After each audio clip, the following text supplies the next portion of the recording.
Salam sejahtera untuk kita semua. Perkenalkan, nama saya Doni Simanjuntak, CGP angkatan yang ke-11, Kota Metro Lampung. Di sini saya akan coba mempresentasikan jurnal refleksi di mingguan modul 2.1 pembelajaran yang berdiferensiasi. Pada modul ini saya dibimbing tentunya dengan fasilitator Bu Eka Septi Kurniawati, pengajar praktik Bapak Nanang Teres Musari, dan saya dalam grup penggeraknya Doni Simanjuntak. Pada model refleksi kali ini kita memakai model refleksi 6 topik diadaptasi dari model Six Thinking Heads, yang dimana 6-nya itu yang pertama adalah facts atau fakta, feeling atau perasaan, benefit, caution, creativity, dan proses.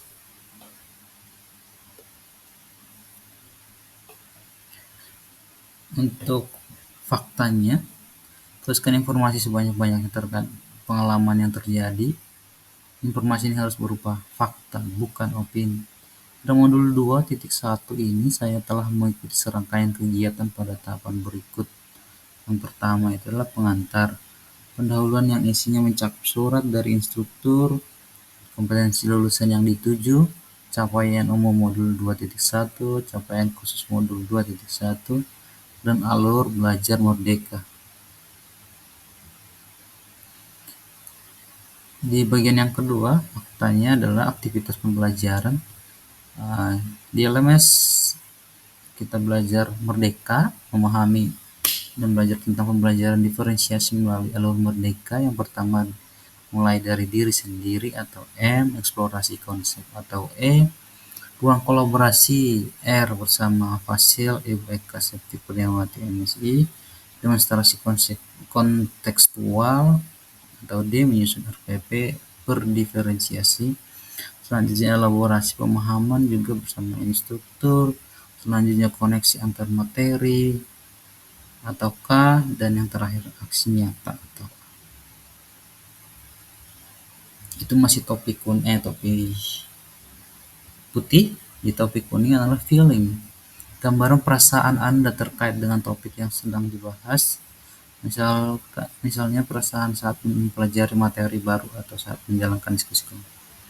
Saya merasa antusias dan bersemangat mengikuti modul 2.1 yang membahas tentang pembelajaran yang berdiferensiasi untuk memenuhi kebutuhan belajar murid, meskipun banyak bentrok dengan kegiatan HUT RI yang ke-79. Topik pembahasan ini sangat menarik bagi saya karena dulunya saya juga berpikir bahwa sangatlah tidak adil jika kita memperlakukan atau menyajikan satu modul pembelajaran bagi semua murid kita di kelas yang notabene sangat beragam, mulai dari kemampuan, potensinya, minat dan bakatnya, sampai kepada gaya belajarnya. Topik ini akan memberikan jawaban seperti apa pembelajaran berdiferensiasi itu dan bagaimana cara menyajikannya. Topik itu adalah topik merah. Kalau untuk benefit ini topik kuning. Di sana tuliskan hal-hal positif yang terkait pada topik tersebut. Adapun hal-hal positif yang saya dapat dari pembelajaran modul 2.1 antara lain menumbuhkan semangat belajar bagi saya untuk mengetahui dan menggali lebih dalam seperti apa dan bagaimana menerapkan pembelajaran yang berdiferensiasi, menumbuh kembangkan ide dan kreativitas saya untuk menyajikan strategi metode pembelajaran yang bisa memenuhi kebutuhan belajar murid.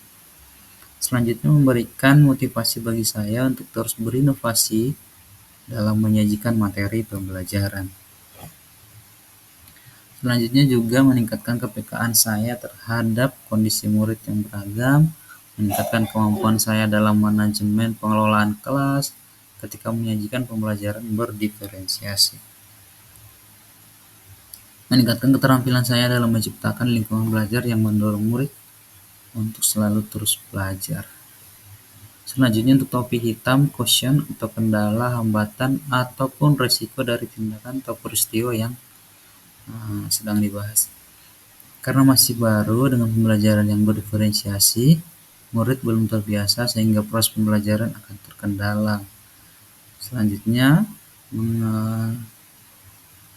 mengenal karakteristik murid sampai dengan gaya belajarnya bukan hal yang mudah. Tidak cukup hanya dengan menyodorkan angkat saja.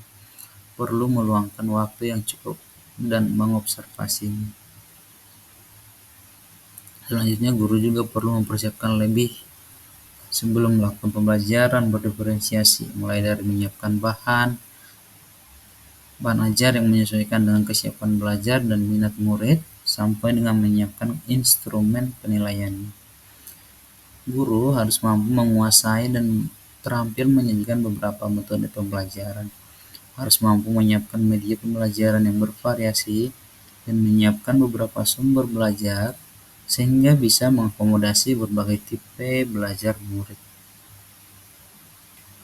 Untuk topik selanjutnya, topik hijau atau creativity, ide-ide yang muncul setelah mengalami peristiwa tersebut. Yang pertama, membuat asesmen diagnostik untuk mengetahui keberagaman murid.